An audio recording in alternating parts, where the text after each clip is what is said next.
Hola, ¿cómo están? Soy Alejandro San Francisco y estamos en nuestro nuevo programa Historia, Libros y Bandera, este segundo sábado de mayo. Estamos con un gran amigo, Gonzalo Arenas, abogado por la Universidad Católica de Chile.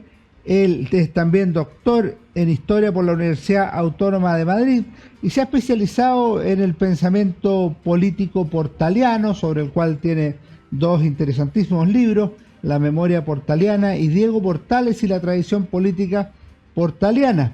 Hoy lo hemos invitado a conversar sobre esta obra, Antonio Varas, 1817-1886, que tiene la particularidad de incluir una biografía sobre el personaje y una selección de cartas, documentos y testimonios. Gonzalo es director de Derecho de la Universidad San Sebastián y en la misma casa de estudio es el director del Magíster en Pensamiento Político, que ya va en su tercer año.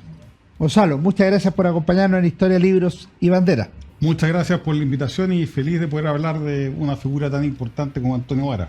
Primero te quería preguntar sobre tus intereses históricos, porque tú en los últimos años te has especializado precisamente en Portales, en Antonio Varas, y yo diría en el pensamiento portaliano en general. ¿De dónde te viene eso? ¿Es un interés que es solamente histórico? Porque tú entiendo que le asignas un valor presente también a esa tradición. Sí, bueno, yo creo que está en los orígenes del pensamiento de la centro derecha en general. Yo en general trato de investigar mucho sobre la centro derecha como tradición política, como propuesta ideológica, y sin duda que la centro derecha ha tenido un fundamento muy claro en todas sus manifestaciones en lo que fueron los primeros años de la República. Entonces ahí está el pensamiento Portales o la acción de Portales y por supuesto también Manuel Montt y Antonio Varas, que se entiende que son una especie de consagradores de lo que fue esa tradición política portaliana. Por eso el interés en Antonio Varas. Ahora, en el caso del pensamiento portaliano o de la República Conservadora, también lo recogieron otros grupos políticos, que sea la Falange Nacional u otras variantes. Sí, por supuesto. O sea, hay incluso liberales en su momento, a principios de siglo. Prácticamente ha marcado todo el espectro de la centro derecha en la historia, en mayor o menor medida. Por lo tanto, es como una especie de pensamiento madre de donde salen distintas visiones, entre ellos la Falange, por supuesto, y por ende yo creo que es interesante saber y conocer, porque además yo creo que esos principios fundamentales no han cambiado mucho. Uno los puede adornar de distintas formas, pero lo que constituye más o menos la esencia de lo que es un pensamiento de centro derecha en Chile está definido en gran parte en lo que fue la construcción de la República en los primeros años del siglo XIX. Y una última pregunta antes de entrar al libro que vamos a comentar. Tú dices que hay momentos en que reflota ese pensamiento o tiene más relevancia. Por ejemplo, voy a nombrar dos casos. En 1937, para el centenario del asesinato de Diego Portales, o con la Junta de Gobierno después del 11 de septiembre, por la declaración de principios y por otras variantes. ¿En qué etapa crees que estamos hoy, considerando por lo demás que nos acercamos al bicentenario del CAI, de la Constitución del 33, del asesinato de Diego Portales? Sí, yo creo que la tradición política portaliana, de la cual Antonio Varas es uno de sus mayores representantes, surge generalmente cuando el país está en crisis, o cuando estamos enfrentando un periodo de crisis, un periodo en donde no sabemos bien qué rumbo tomar. Entonces volvemos siempre al tiempo madre que decía un poco Francisco Antonio Encina de este periodo de la historia de Chile donde más crecimos, en donde Chile era una potencia importante en Latinoamérica, en donde había estabilidad, había orden. Entonces tratamos de volver a los orígenes para tratar de encontrar la respuesta correcta de qué es lo que naturalmente ha funcionado en Chile. Entonces yo creo que eso se produce con la tradición portaliana, que en el fondo cada vez que hay estos procesos de crisis como el que estamos hoy día, se busca un poco cuáles fueron, de volver a lo esencial. Y yo creo que eso tiene un valor importante, que en el fondo se puede resumir también en lo que fue quizás la influencia más larga en el siglo XIX, el positivismo, ¿cierto? Esta idea de orden y progreso, de que en el fondo, para que haya progreso, lo esencial, lo primero, es que exista un orden institucional, político, social, y yo creo que por ahí va el interés. ¿Y hoy eso lo ves al alza o a la baja? Yo hoy día todo eso lo veo a la baja. Hoy día estamos en un periodo de crisis en donde hay crisis de confianza, hay crisis de liderazgo, hay crisis de moral pública. Yo creo que un elemento, por ejemplo, que podemos ver hoy día claramente y que tiene una manifestación portaliana, aunque el autor en ese momento no lo dice, es sobre el discurso de la crisis moral de la República, de Enrique Maquíver. Que él no dice que perdimos una tradición portaliana, pero en el fondo lo que describe que se perdió fue esa tradición portaliana. Y yo creo que si uno ve esa crisis moral de la República, es muy parecida a lo que estamos viviendo hoy día. Que podemos tener, como él decía, podemos tener más jueces, hoy día podemos tener más soldados, podemos tener más funcionarios públicos, podemos tener más ferrocarriles, pero no somos felices. Y yo creo que algo de eso hay.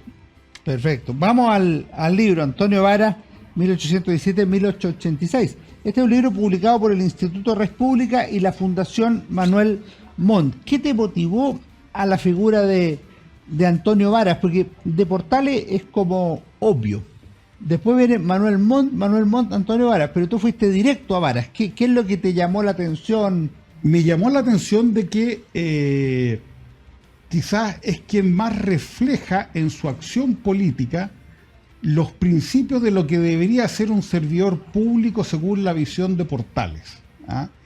En el sentido de ser un hombre abnegado, con vocación de servicio público, que siempre colocó o situó el interés público por sobre su interés privado, que siempre estuvo quizá en una segunda línea, que rechazó ser presidente de la República porque sentía que no era lo que él no era lo que Chile necesitaba en ese momento. Entonces, ese desprendimiento, ese testimonio de servicio público por más de 40 años, además, ministro del Interior con 3 presidentes distintos, cada vez que el país tenía una crisis se llamaba a Antonio Varas. Entonces yo creo que esa disposición, que es la que hizo grande a Chile en el siglo XIX, y que no solamente tiene Varas, sino que también tienen muchos otros que han pasado desapercibidos incluso, es lo que a mí me motivó, de cómo este personaje tan importante, que entregó tanto al país, ha pasado tan desapercibido. Porque Montt ya es una figura conocida, se ha escrito sobre Montt, y creo que faltaba en un acto de justicia escribir sobre Antonio Varas. Más todavía, cuando creo que Antonio Varas reflejó algo que incluso superó su participación con Montt, y que fue el Partido Nacional, el Partido Montt-Varista. Y que es un libro nuevo que estoy escribiendo, que es sobre la biografía de Antonio Varas. Vamos a ir a tus proyectos nuevos después. Claro, porque aquí hay un resumen de la vida de Varas, pero no es la biografía de Varas, hay documentos, hay cerca de 17 cartas que son inéditas, pero yo creo que ahí en ese proyecto político que él vivió después de que Montt ya dejó la primera línea política después de su presidencia en 1861, que refleja un proyecto político con tintes burgueses de clase media, una derecha popular incipiente, que yo creo que se perdió después, no pudo concretarlo, porque en 1875 ya el Partido Nacional se mimetizó con el Partido Liberal en la gran Era una facción liberal. Pues, sí. Pero entre 1861, y esa es una de las tesis del nuevo libro, entre 1861 y 1874, se intentó un proyecto político que fuera distinto al liberalismo tradicional chileno, sino que se trató de hacer un liberalismo popular o un conservadurismo liberal popular que tenía un contenido social que todavía no se ha estudiado mucho. Ahora, en el caso de Varas, lo tuyo originalmente eran intuiciones, porque no lo habías investigado. Después de investigarlo, ¿cómo irrumpe o llega a ser un personaje político relevante Varas? ¿En qué contexto? Él nació en 1817, ¿cuándo empieza a despuntar? Él de haber sido estudiante en los años de Joaquín Prieto y Diego Portales. Sí, bueno, él empieza a despuntar en política, porque su primera vocación no fue política, su primera vocación era académica. Él era profesor del Instituto Nacional, llegó a ser rector del Instituto Nacional, y por instancias de Manuel Montt es que participa en política. Yo creo que quizás la parte más... o sea, hay dos como momentos estelares de Montt, creo yo. Primero fue el primer mandato, de Vara, el primer mandato de Montt cuando fue ministro del Interior, 1851, 1856, en donde tengo un ministro omnipotente, que estaba metido en todo. Es el primer ministro del Interior que realmente se preocupa mucho más allá del orden público, ¿ah? Y yo creo que fue el iniciador, junto con Montt, por supuesto, en ese gobierno, de las primeras políticas públicas en Chile y del proceso que algunos historiadores han llamado de despliegue estatal. Entonces, es una nueva forma de gobernar. Y por eso genera tanta odiosidad también, tanta resistencia, porque es un personaje que lo abarca todo. Si uno ve sus cartas, era uno de los hombres más cultos de su época, y estaba al día de todo lo que pasaba, de las últimas tecnologías. Por ejemplo, quería instalar el telégrafo, les recomendaba a los chilenos en Europa qué tipo de telégrafos tenía que ser, porque sabía cuáles eran los que funcionaban mejor. En el tema del ferrocarril también. Entonces, era un tipo que estaba a la vanguardia de todo lo que sucedía y lo aplicaba. Yo creo que eso es un gran periodo importante. Y el otro gran periodo, que se comenta poco, pero que estuvo ahí, fue al inicio de la Guerra del Pacífico. Pinto lo llamó para ser ministro del Interior, y si bien... ¿También por la idea de crisis? También por la idea de crisis, y además de gran organizador. Él fue el que puso, o sea, fue uno de los que ayudó a poner en pie al ejército para enfrentar la guerra, ¿ah? Porque teníamos un ejército que simplemente no daba para lo que era un ejército profesional más bien pequeño, y levantar al país en armas fue un desafío gigantesco, y en eso... Antonio Varas como ministro del Interior fue una figura clave. Gonzalo, el subtítulo de tu libro dice Cartas, Documentos y Testimonios. Cuéntanos un poco cómo hiciste la selección de documentos y qué tipo de documentos incluye tu libro. Bueno, son las cartas que ya se conocían bastante, que son las que salieron publicadas en su momento en 4 tomos, pero que son ejemplares que prácticamente ya no están en ningún lado. Y yo pensaba que ese material se podía perder y por lo tanto había que republicarlo. Y además agregar nuevas cartas, porque estaba en fondos varios del Archivo Nacional. Hay muchas cartas de Varas, de hecho hay algunas que no pude incluir ahí porque Varas tenía una particularidad. Varas no escribía él, sino que tenía un secretario que le escribía. ¿Y por qué? Porque él tenía muy mala letra, y nadie lo entendía. Quizás porque era un temperamento un poco más explosivo, le costaba concentrarse, entonces cada vez que escribía de su propio puño y letra pedía disculpas, empezaba la carta, te pido perdón porque escribir yo, etcétera, pero son inentendibles. Tengo como 4 o 5 cartas que es imposible descifrar por la letra. Algún día quizás con la inteligencia artificial vamos a ver qué quiso decir, pero había otras muchas cartas que estaban pendientes. Y los otros testimonios, porque en su época fue un tipo ya reconocido como un gran servidor público, abnegado, que pudiendo haber sido un abogado brillante, siempre estuvo dispuesto a dar un paso al frente y asumir cargos públicos cuando el país lo requería.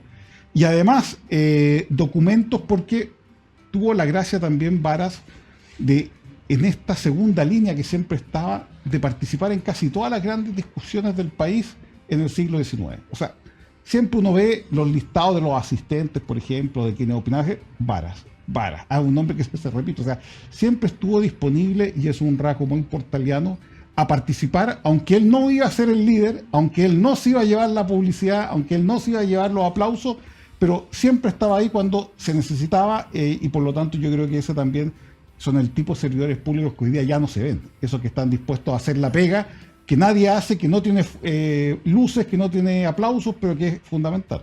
Pero también hay unos documentos súper interesantes, así como unos informes de visitas judiciales que se refieren a los presos, o sea, y muy detallados, muy pulcro.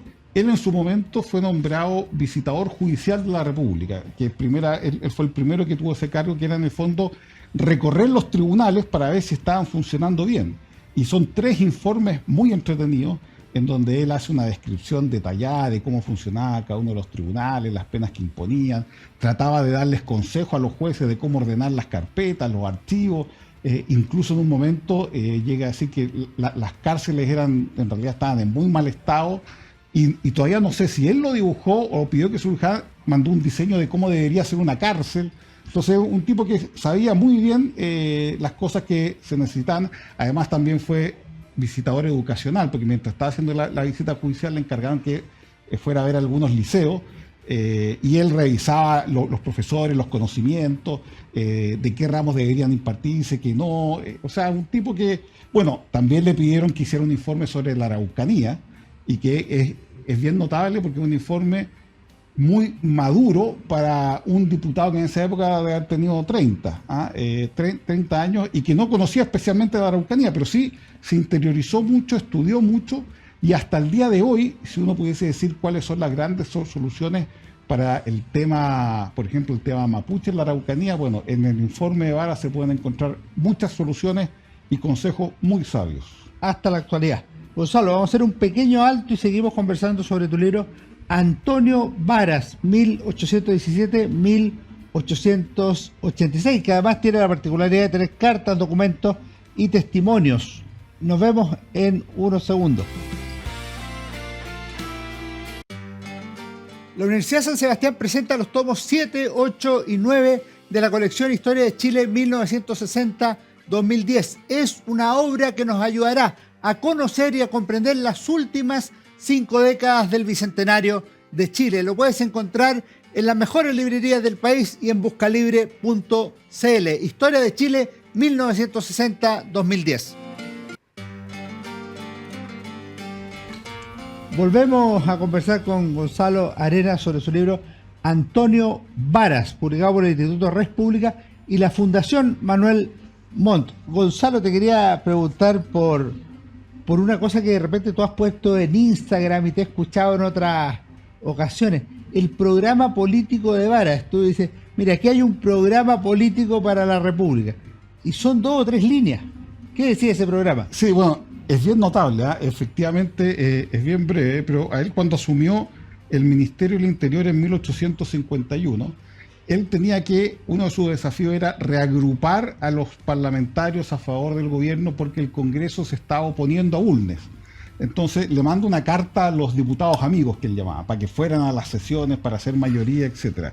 Y él tiene una frase en donde dice, bueno, me piden un programa político, y él lo escribe en 3 líneas. Dice, conservar el orden, dar realidad a las instituciones que nos rigen e impulsar el progreso moral y material de la República. Qué impresionante. Eso es lo que podemos decir de un programa. No, eso es lo que dicen que podría ser un programa de gobierno. Yo creo que eso lo dice todo, porque en fondo es un resumen preciso de lo que el monbarismo en esa época y en general el pensamiento portaliano buscaba, que era orden y progreso, que en el fondo se puede resumir aún más. Que es la dualidad. Que es la orden y progreso, y por qué son compatibles y son necesarios ambos. Y no se puede avanzar con uno o con otro solamente. Perfecto. Es un programa impresionante, breve y además absolutamente contundente, porque además dice dar vigencia, poner en práctica las instituciones que nos hacer que realidad, nos rigen, las hacer instituciones realidad. que nos rigen. Efectivamente. Y en esa época todos pedían más instituciones, no sé, un congreso, una asamblea constituyente, Estábamos en los 50. Claro, gobernadores electos, etcétera. Entonces él decía, oye, ya, más que seguir colocándole adornos al árbol, hagamos que lo que hay funcione primero y después veamos si necesitamos más. Que una respuesta además muy prudente y muy conservadora, es decir, veamos primero lo que funciona en la práctica y después inventemos cosas originales. Te quiero preguntar por 2 relaciones de amistad o políticas de Antonio Varas. La primera con Diego Portales. ¿Conoció a Diego Portales o solo hay una afiliación política e intelectual con el ministro? Solo hay una afiliación política e intelectual. Ahora, suponemos que no lo conoció, porque sí coinciden algunos años mientras él estudiaba en el Instituto Nacional. Porque además, él para llegar al Instituto Nacional fue becado por Portales. Su hermano, que era profesor del Instituto Nacional, le pidió una media beca para su hermano para poder traerlo desde Talca a Santiago, y se la dieron. O sea, él estudió gracias a Portales. O sea, la familia Varas sí conocía a Portales. Sí conocía a Portales, no sabemos si él personalmente alguna vez lo vio o conversó con él. En lo otro sí, que tuvo una influencia importante, eso sí, yo creo en su forma de entender la política. Porque en el fondo, Diego Portales, un antecedente fundamental que era muy distinto a lo que era lo común en otras tradiciones conservador en Latinoamérica, lo de Portales tenía un componente social importante, es decir, de buscar a los mejores, a los más capaces, incluso que fueran independientes de los grandes intereses familiares o económicos que habían, porque son los únicos que iban a permitir que el Estado no fuera capturado por intereses más allá del bien común.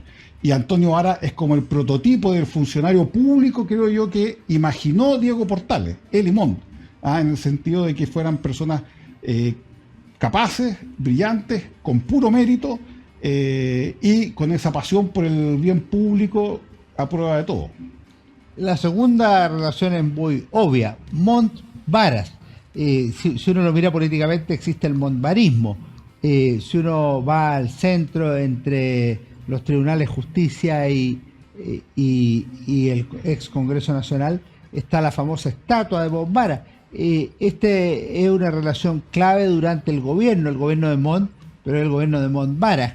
¿Cuál es la relación que hay entre ellos, que es bastante más sólida que cualquier dupla política que se conozca, me parece, en los siglos XIX y XX? Así es, y lo más entretenido también es que además eran de temperamentos muy distintos. Montt era mucho más pausado, más lento para tomar las decisiones, quizás más reflexivo. Varas, por el contrario, era más de chispezas, como diría Gary Medel, más de intuiciones, más de arrebatos incluso, más de genialidades. Entonces, estos dos temperamentos tan distintos se combinaban especialmente bien. ¿Y por qué? Porque debajo de esa relación política había un sustrato humano grande.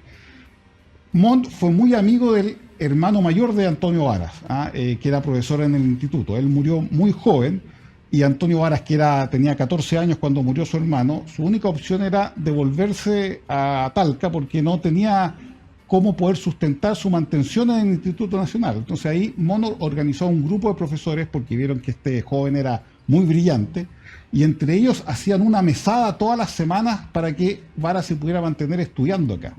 Y eso fue muy notable, yo creo que eso lo marcó, y a Varas siempre debe haber visto en Montt una especie de hermano mayor, desde ese hermano mayor que murió y que hacía además como de padre de Varas, porque Varas conoció muy poco a su padre porque fue asesinado cuando él era muy chico. Entonces tampoco tenía grandes recuerdos de su padre, tenía unas imágenes nomás diferentes.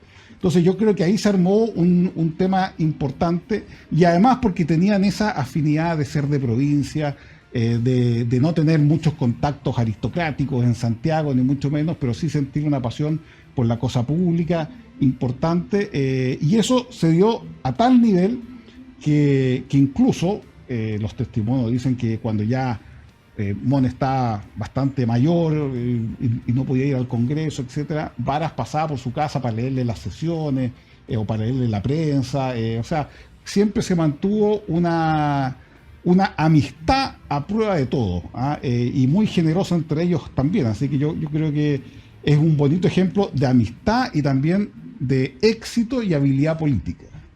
Pero pese al éxito y habilidad política, si uno hubiera tenido que hacer apuestas en 1852-54, ¿quién sucede a Montt? Las apuestas habrían dado por Varas. Y sin embargo no sucede a Montt. ¿Qué pasó? El candidato natural era Varas, tenía un liderazgo gigantesco, por supuesto iba a tener el apoyo del presidente, pero vino la guerra civil de 1859, y si bien el gobierno de Montt triunfó, y además triunfó bien, porque es la primera guerra civil en donde el ejército ni las Fuerzas Armadas se dividen, están todas institucionalizadas, por lo tanto fue un triunfo muy sólido para el Estado de Derecho, ¿cierto?, y para la continuidad institucional. Varas tenía todo para ser el presidente y él, por iniciativa personal, renunció a hacerlo porque, y en esto algo inédito porque no lo encontraba en ningún otro personaje en la historia de Chile, dijo que él no era la persona para ser presidente porque era la cara visible del bando vencedor.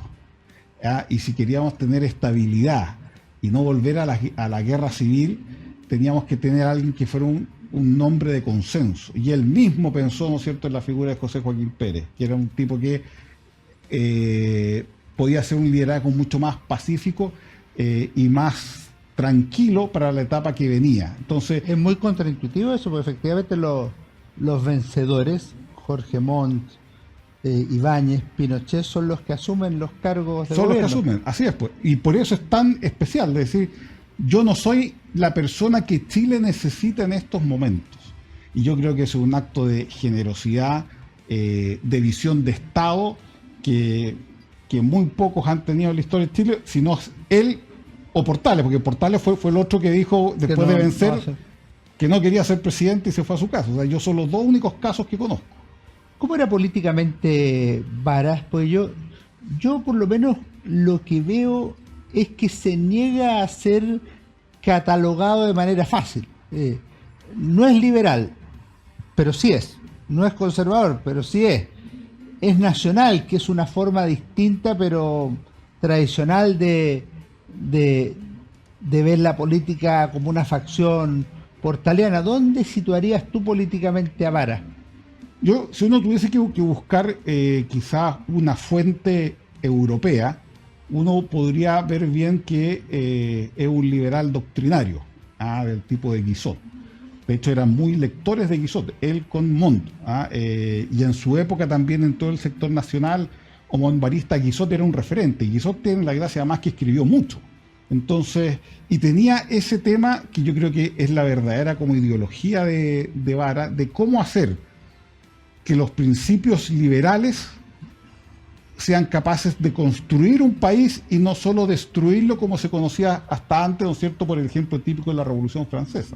Entonces, cómo darle orden a esa libertad y a ese progreso, es decir, una especie como conservador liberal, que yo creo que reflejan bien el liberalismo doctrinario y más cercano a Chile, aunque todavía falta pesquisar esas influencias en la generación del 37 argentina, esta que arranca, ¿no es cierto?, de la dictadura de Rosas, se instala en Chile. Estamos hablando de Alberdi, ahora que Milei lo cita tanto, Alberdi, Sarmiento, etcétera, que también tienen una especie como de aplicación más latinoamericana a ese liberalismo doctrinario francés, que no dio éxito, porque fracasó políticamente, pero sí dejó una influencia larga, y yo creo que también el monbarismo fracasó políticamente, pero dejó una tradición larga. Fracasó porque no fue capaz de dar esa diferencia con el liberalismo puro, que fue lo que la terminó absorbiendo en 1875. Yo creo que hay una anécdota que refleja muy bien a Varas, que ya no sé si la leí acá o te la escuché para los auditores. El texto inicial del libro lo leímos en voz alta con Gonzalo en sesiones muy entretenidas, conversando sobre historia y política, y me contaste una anécdota de la construcción del ferrocarril. ¿Nos podría relatar un poco cómo fue eso? Porque yo lo encontré impresionante. Bueno, ahí también el ferrocarril es muy del liberalismo doctrinario. Guizot también decía que el ferrocarril era esencial para el progreso de un país. De hecho, en el gobierno del liberalismo doctrinario, entre 1830 y 1848, en Francia, se instalaron los primeros grandes caminos de fierro, como les decían. La generación del 37 también era muy impulsora o sea, el ferrocarril era más que un medio de transporte, era una visión de progreso. Bueno, Vara fue uno de los grandes impulsores del ferrocarril en Chile. Y por supuesto tuvo la oposición de mucha gente. Decían, esto tiene un costo gigantesco. Piensa que el presupuesto que él presentó para que se aprobara era de 7,5 millones y el presupuesto nacional era de 4 millones, un poco más. O sea, estamos hablando de una obra pública que casi duplicaba el presupuesto del país de todo un año. Entonces le decían que era una locura, que era muy caro, etcétera. Entonces, en una de estas discusiones tiene una frase genial que dice, mire, vamos a tratar de hacerlo de la forma más barata posible, pero si no se puede, lo haremos de la más cara y lo vamos a hacer igual, porque el ferrocarril se necesita. Entonces, esa convicción política... Además, una época en que el ferrocarril es sinónimo de progreso. Así es, pues entonces esa convicción política de que esto es lo bueno para Chile y vamos a hacerlo, le gusta a quien le guste, pero lo vamos a hacer igual porque yo tengo la convicción, y por eso soy un estadista que mira más allá de que esto va a ser bueno. Es bien notable. Por ejemplo, entre las reclamaciones que le hacían a Vara es que iba a dejar a mucha gente que hacía viajes en burro, en carreta, ¿no es cierto?, que iba a dejar sin trabajo a cerca de 300 personas. Entonces, esa es como decir acá que prohibamos el correo electrónico porque va a dejar sin trabajo a los carteros. Entonces, esa visión de que el progreso tiene que darse y que el progreso generará más oportunidades, más que las que se pierden, es algo muy, muy notable de Vara. Ahora, de esta época data también la construcción o el acto de reparación justicia de la estatua de Diego Portales, que también se hizo con una especie de resquicio legal. Claro, lo que pasa es que en 1856 los liberales, para hacer oposición a Montt, inauguraron el monumento al general Freire. Y la inauguración del monumento fue casi un acto político en contra de Montt y Vara. Y salió Freire, ¿no es cierto?, catapultado como el gran representante de las ideas liberales que habían sido sometidas durante los primeros años de la República. Entonces, estaba pendiente el monumento a Portales desde 1837, nadie había hecho nada. Entonces, el de Freire se hizo gracias a una colecta privada. Y los más conservadores dijeron, vamos a hacer una colecta privada para Portales, y no alcanzó la plata. Entonces, no sabemos quién, pero yo creo que tienen que haberlo conversado Montt y Vara. Dijeron, bueno, si pedimos plata al Congreso para hacer un monumento a Portales nomás, nos van a decir que no. Entonces presentaron en la ley de presupuesto un proyecto para construir todos los monumentos que estaban pendientes. Entonces era el de O'Higgins, el de San Martín, el de Molina, etc. Y el de Portales entre algunos sospecharon, de hecho algunos votaron en contra, algunos se abstuvieron, pero al final lo aprobaron. ¿Y qué ocurrió? Se gastaron toda la plata en el de Portales. Entonces ahí se levantó este monumento que está frente a la Moneda. Y ahí hubo un acto en donde el principal orador fue Varas. Entonces, en el fondo, ahí también hay una consagración a esa tradición política portaliana que es bien notable en cuanto a las ideas que se expresaron, porque en el fondo es reflejo de que eran conscientes de que eran parte de una tradición que los antecedía y que los iba a superar. Y yo creo que eso es muy bonito. Gonzalo, vamos a hacer un pequeño alto, pero te quiero dejar planteada una pregunta. Si uno mira el término del gobierno de Manuel Montt, marca un cambio de época en Chile. O sea, los historiadores pueden llamarle, terminan los 30 años conservadores o portalianos, y luego se inicia una etapa de disputa entre el presidente y el Congreso en términos de cuál es la máxima autoridad política del país. Lo curioso es que en ese contexto el ministro Vara o los nacionales o montvaristas están en la línea de restringir el poder al presidente de la República e incluso terminan luchando contra Balmaceda en 1891. Entonces, al menos eso es contraintuitivo nuevamente. Te lo dejo planteado para el regreso a nuestro último bloque en Historia, Libros y Banderas. Volvemos de inmediato. La Universidad San Sebastián presenta los tomos 7, 8 y 9 de la colección Historia de Chile 1960-2010. Es una obra que nos ayudará a conocer y a comprender las últimas 5 décadas del Bicentenario de Chile. Lo puedes encontrar en las mejores librerías del país y en buscalibre.cl. Historia de Chile 1960-2010. Vamos a nuestro último bloque con Gonzalo Arena. Antonio Varas, un excelente libro, los animo a comprarlo, a leerlo, lo van a pasar muy bien, van a aprender política de la gran política del siglo XIX chileno. Te preguntaba por esta evolución que experimenta el montvarismo después del gobierno de Manuel Montt. Sí, lo que pasa es que ahí hay un espacio en donde el montvarismo intenta hacer un proyecto político distinto, en este sentido de ser una especie de liberalismo doctrinario con mucho componente burgués, que por lo demás era lo propio también de los liberales doctrinarios franceses. Algunos decían que incluso era la monarquía burguesa, era el sistema de gobierno de ellos. Acá intentó tener ese giro, y ese giro también de componente social, de muchos profesionales egresados del Instituto Nacional, de clase media profesional, que surgían. De hecho, uno de los grandes ataques que hacían siempre a Montt y a Vara de su gobierno es que llevaban a los cargos a puros personajes oscuros, sin nombre, sin familia, decían. Sin nombre es sin campo, sin campo, sin fútbol, sin herencia, sin palacio en Santiago instalado, entonces que eran gente oscura. De hecho, hay una carta en donde dice, cuando se está acabando el gobierno de Montt, dice, bueno, por lo menos ahora habrá gente decente en el gobierno. O sea, es una cuestión clasista fuerte. Y yo creo que Varas trató de representar esa visión más laica, aunque respetuosa de la Iglesia, y a eso se diferenciaba de los liberales, más social, porque además lo que fue la fusión conservadora yo creo que fue una alianza de clase, en contra de esta montonera meritocrática que venía avanzando. Y yo creo que ese proyecto político era el propio del monbarismo, pero Varas, que ya tenía sus años también, creo que lo dejó después del año 71, de la elección presidencial del 71, y terminó por morir ya en 1875, y ahí los monbaristas pasaron a ser liberales, uno más de los liberales.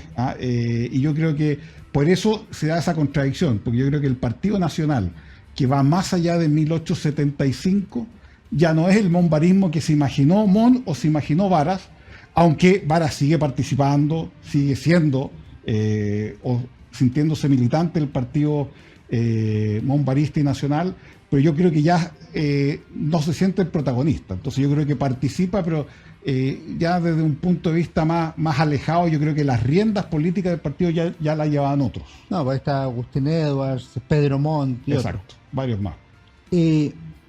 Varas murió en 1886, el año del cambio de mando de Domingo Santamaría a José Manuel Balmaceda. La muerte de Varas ilustra dos ámbitos bien interesantes: la grandeza del personaje y la pequeñez de la política. ¿Qué pasó con las honras fúnebres a Varas, con su funeral? Sí. Porque a mí me impresiona la situación. Sí, bueno, Varas yo creo que tuvo la segunda muerte más querida de todo político que busca la trascendencia, de estadista. Porque la primera fue la que tuvo Portales, asesinado, mártir de un proyecto político que lo consagra en el imaginario nacional por siempre. Yo creo que ese es el sueño más o menos de todo estadista. Varas tuvo la segunda más gloriosa, que es siendo presidente del Senado después de 40 años de servir en el Congreso. Está guiando la sesión, se siente mal, se va a su casa, le da un infarto y se muere al día siguiente. O sea, casi murió en el ejercicio, de hecho murió en el ejercicio de cargo de presidente del Senado. Claro, pero casi muere en la sala. En la testera, que yo creo que debe ser el segundo sueño de gloria de un político estadista, ¿o cierto?, del calibre de un tipo de Varas y Portales. Pero también, claro, tuvo la pequeñez de que al monbarismo siempre se le asoció mucho a los radicales. De hecho, bueno, Varas y todos los nacionales se llevaban muy bien con el rojismo, como le decían en esa época. Y yo creo que habían sospechas también de masonería dentro del Partido Nacional por parte de la Iglesia. Y la Iglesia, el arzobispo en esa época, le negó la catedral para hacer el funeral a Varas. Creo yo, pensando, o que tenía una odiosidad muy grande con Varas, porque lo veía muy anticlerical, cosa que no lo era, o porque pensaban que era masón, cosa que tampoco lo era. Pero esa pequeñez se dio hasta el día final, o sea, hasta el último día fue un signo de contradicción.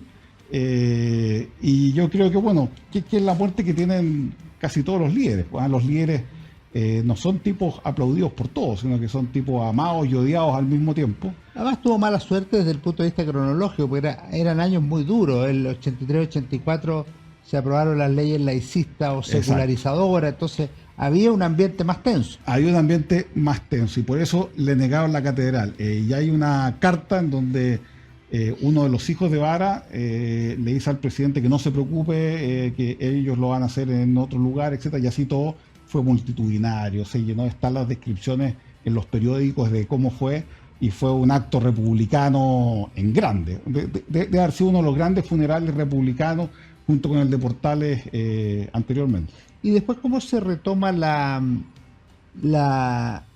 imagen o la obra de Varas? Tú nombraste 4 tomos de carta, está la estatua en el frente a los tribunales de justicia, está el Salón Bombara en La Moneda. ¿Hay alguna otra cosa que tú quisieras mencionar, así como en que el Estado dice vamos a reconocer en Antonio Varas una figura relevante? Puerto Varas, que sí, por los años en que se hace la inmigración alemana. Sí, yo creo que no hay mucho más, por eso la injusticia y por eso mi interés por escribir sobre Varas, que yo creo que ha sido uno de los grandes ausentes en todas las historias de Chile.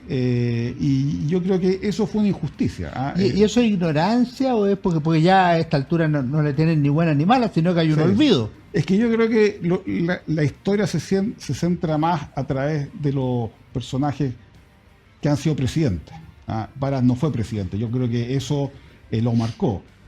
Tampoco fue tan determinante como Portales, que por eso Portales puede surgir sin haber sido presidente. Pero yo creo que Varas está en esa línea de grandes servidores públicos que su modestia y su desapego al poder llegó a tal punto que no quiso la presidencia, y eso lo dejó en un segundo plano porque la historia empieza a simplificarse cada vez que se hace más extensa, y por tanto estos periodos se empiezan a medir por los presidentes y las luchas presidenciales más que por otro tipo de liderazgo. Yo creo que esa es la injusticia con Varas. Ahora, lo que hemos conversado fuera de cámara y algo alcanzaste a enunciar es que tú estás trabajando en una biografía sobre Antonio Varas. ¿Qué nos puedes decir de ello y en qué etapa está esa biografía? Bueno, espero poder publicarla este año. Pues ya está casi terminada. Está casi terminada. Lo que está ahí, que es una mini biografía de Varas, es un resumen. Lo que vamos a publicar ahora es la vía completa, en detalle, también con fuentes inéditas, analizar esta idea de proyecto político monvarista. Así que estoy muy contento con eso, estoy afinando los últimos capítulos, así que cuéntanos un poco cómo es una biografía desde el nacimiento hasta la muerte, centrada en temas políticos fundamentalmente. Su vida política, pero también mucho su vida privada. Tenemos cartas de los hijos, de personas que lo conocieron, etcétera. Y además está centrado, bueno, en su vida privada, en su acción pública, pero también en su proyecto político, que yo creo que lo tenía. Lo que pasa con Varas es que, como dice uno de sus amigos, al literato lo mató el funcionario. Porque siendo un hombre muy culto, un hombre que escribía y que quizás pudo haber dejado mucho testimonio, no lo hizo porque siempre estuvo en la primera línea política. Entonces le pasó como a Portales. Nosotros no sabemos, no tenemos un documento que sea una obra ordenada de esa visión política. Sistematizada. Uno tiene que buscarlo en pequeños chispazos y en acciones. Bueno, este libro también busca reconstruir esa visión política de Varas que no está contenida en ningún lado, pero sí uno puede ir construyendo a partir de chispazos, de lecturas, de acciones, de convicciones, y eso es lo que trata también de hacer esta biografía. Y aparecen esas cosas que son como curiosidades o estilo Varas. Por ejemplo, tú me contabas en una ocasión que Varas estaba dando un discurso de varias horas y que alguien lo interrumpe. Y cuenta tú mejor la anécdota. Fue para la acusación constitucional que hicieron contra Manuel Montt, cuando era presidente de la Corte Suprema en 1868. Y bueno, el gran defensor de Montt en el Congreso fue precisamente Antonio Varas. Y como Antonio Varas se excedía siempre, era un tipo que se desbordaba, bueno, como en 3 sesiones debe haber hablado 3 horas en cada sesión. Entonces, en una de las sesiones, cuando ya llevaba creo que 4 horas, el presidente de la Cámara le dice, me imagino que el diputado estará cansado y querrá suspender la sesión para otro día, y Varas responde, yo no estoy cansado, pero si ustedes están cansados, suspendemos, yo puedo seguir. Es bien notable. ¿Y él los discursos los llevaba escritos o eran...? No, improvisaba. Porque la tendencia de los grandes oradores del siglo XIX es que era muy mal visto llevar un discurso escrito. Claro, él tomaba apuntes, pero hablaba muy rápido, y de hecho en varias actas del Congreso, los taquígrafos colgaban... no pudimos escribir la totalidad de lo que dijo el señor Varas, pero aquí va un resumen. Y era como un compendio de lo que había dicho. De hecho, hay algo bien sorprendente, que el discurso que dio para la inauguración del monumento a Varas, a Portales, todo el mundo dice que fue un discurso espectacular, que fue un antes y un después, que fue el momento culminante de Varas como político, etcétera, y nadie tenía el texto del discurso. Porque no lo escribió, sino que hizo unos apuntes, y los periodistas de los principales diarios dicen que no pudieron transcribirlo porque lo hizo muy rápido, lo hizo tan bien que muchos como que se quedaron escuchando y no escribieron. Entonces, tampoco está escrito. Entonces no tenemos testimonio de quizás el mejor discurso de Varas y quizás el mejor discurso sobre la tradición política portaliana. Es un misterio. Qué tremendo. Hay que recrearlo de alguna manera. Gonzalo, antes de entrar a la recomendación de libros que hacemos con todos nuestros invitados, si tú tuvieras que destacar cosas que tuviste que leer sobre Varas, de Varas, sobre historia de Chile del monmarismo, ¿qué podrías recomendarle a nuestros auditores? Bueno, hay poco, pero por ejemplo una muy buena, uno que hizo la Fundación Manuel Mon en 2 tomos, Manuel Mon, educador, político, estadista, que habla, si bien el título es Manuel Mon, habla también mucho sobre Varas. Entonces yo creo que ese... Don Manuel Mon Duvernet, cuando presentó ese libro, dijo una frase muy bonita que su papá le había dicho, Manuel, está en la introducción del libro. nunca te olvides de Varas. Así es. Nunca te olvides de Varas. Así es. Entonces yo creo Fue que muy es un emocionante cuando lo dijo. Sí, es un muy buen libro como para tener una aproximación del periodo.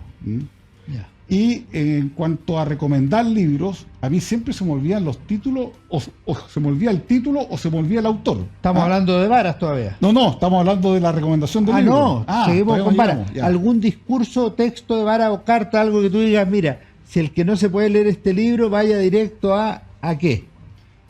Chuta, hay harto. Alguna que tú digas que destaca sobre otra. Bueno, yo creo que, por ejemplo, las sesiones secretas en donde, cuando él era ministro del Interior para la Guerra del Pacífico, Ya. él tuvo una interpelación, y la interpelación pidió que fuera secreta porque se iban a leer temas de secreto importantes.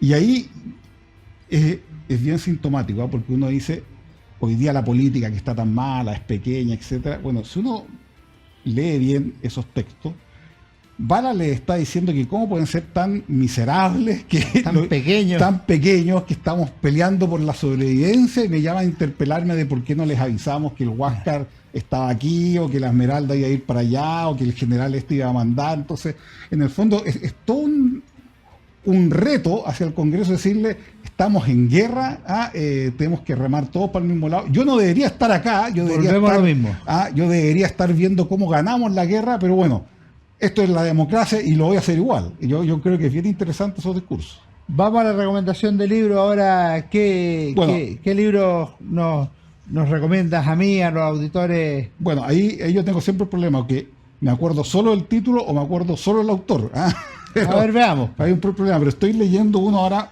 muy bueno. Yo te puedo ayudar. Después del muro. Ya. Que es un libro de tapa naranja muy grande. Cristina Sorp. Sí. Sorp. Muy bueno. Tremendo libro. Tremendo libro, pero se lee muy rápido. Está muy bien escrito y yo creo que sirve mucho para estudiar esa época tan decisiva en la historia de la humanidad entre 1989 y 1992-93, que yo creo que se produjo un gran realineamiento mundial. Así que estoy leyendo eso. Yeah. También estoy leyendo, o ya acabo de terminar, una novela de Roberto Ampuero, que tengo que comentarla la próxima semana, que se llama No volverá a Berlín. Sobre Honecker. Sobre Honecker. Esperamos tener a Roberto Ampuero, estamos tratando de agendar que venga acá al programa. Claro, que tiene la gracia de ser una novela muy sustentar la historia. Entonces, eso siempre es muy entretenido. Y otro libro que estoy leyendo, que salió hace muy poco, que se llama España, de este periodista inglés que nunca me acuerdo el nombre, pero es una tapa amarilla que es como un resumen de los últimos años de España y que cómo España pasó de tener una democracia más o menos... Michael Reed, que ha escrito mucho sobre Latinoamérica también. Sí, que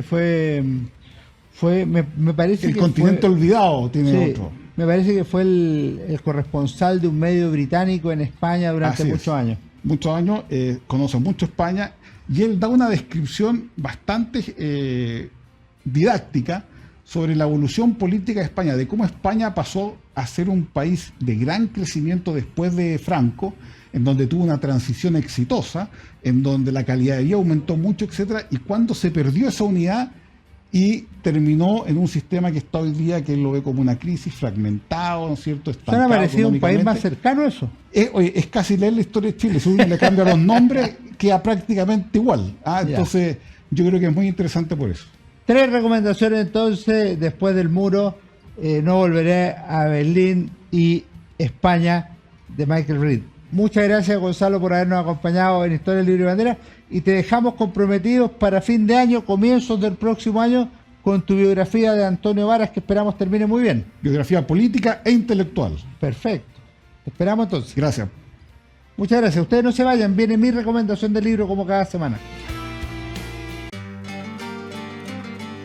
Hola, ¿cómo están? Soy Alejandro San Francisco y en nuestro programa Historia, Libros y Banderas de esta semana queremos recomendar esta obra de Armando Cartes Montorí, Región y Nación, la construcción provincial de Chile, siglo XIX, publicado por la editorial Universitaria. Es una obra colectiva en que trata los distintos territorios, sectores, provincias de Chile en el siglo XIX y procura dar una mirada diferente a cómo se fue formando Chile, Chile político, Chile cultural, Chile regional, en definitiva, durante el primer siglo de vida republicana. Para eso, Armando Cartes convocó a destacados autores nacionales, algunos de ellos premios nacionales de historia, como Sergio González y Jorge Pinto, y otros jóvenes historiadores, personas de instituciones de la región metropolitana y de universidades de regiones, de manera tal que se ha hecho